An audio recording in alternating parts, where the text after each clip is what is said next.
Bonjour à tous, je vais vous présenter la première partie de mon mémoire. Cette présentation se déroulera en 4 parties.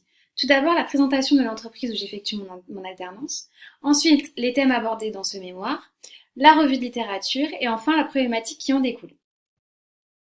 J'effectue mon alternance chez Expression Parfumée. Donc à savoir qu'Expression Parfumée a été créée en 1982 par monsieur Jacques Lyons, qui était un parfumeur. Elle compte aujourd'hui 230 employés, dont 10 parfumeurs de création qui sont reconnus dans le monde entier. En 2018, l'entreprise a effectué un chiffre d'affaires de 70 millions d'euros, ce qui est un plus de 14% comparé à l'année 2017, comme quoi l'entreprise est pérenne. Ensuite, l'entreprise compte 8 bureaux à travers le monde, donc Dubaï, Milan, etc.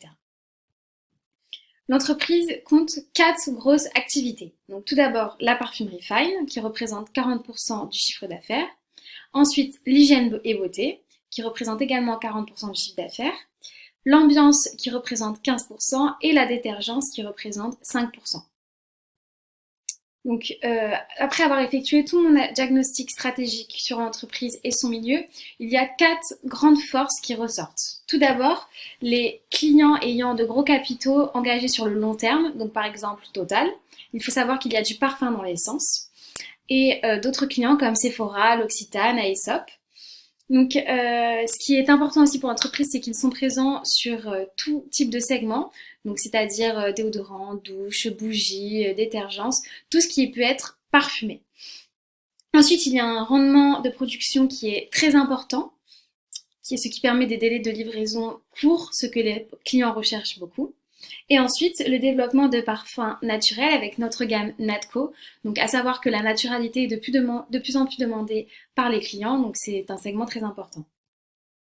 Ensuite, au niveau des thèmes, donc les thèmes abordés seront les consommateurs, leur comportement d'achat, donc savoir ce qui les pousse à acheter, l'évolution de la naturalité sur le marché, donc on en voit de plus en plus que ce soit dans la nourriture, la cosmétique, tout, l'incitation des consommateurs par le marketing vert, et enfin la cosmétique biologique.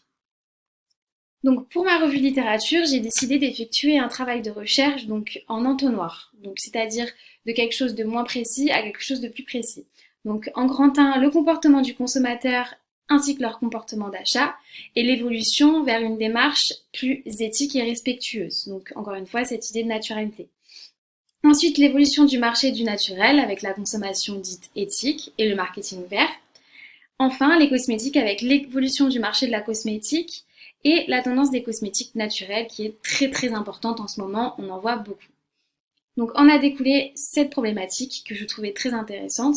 Quel comportement les consommateurs adoptent-ils face aux cosmétiques biologiques? C'est une question qu'on peut se poser aujourd'hui puisqu'il y en a de plus en plus. Merci beaucoup pour votre écoute.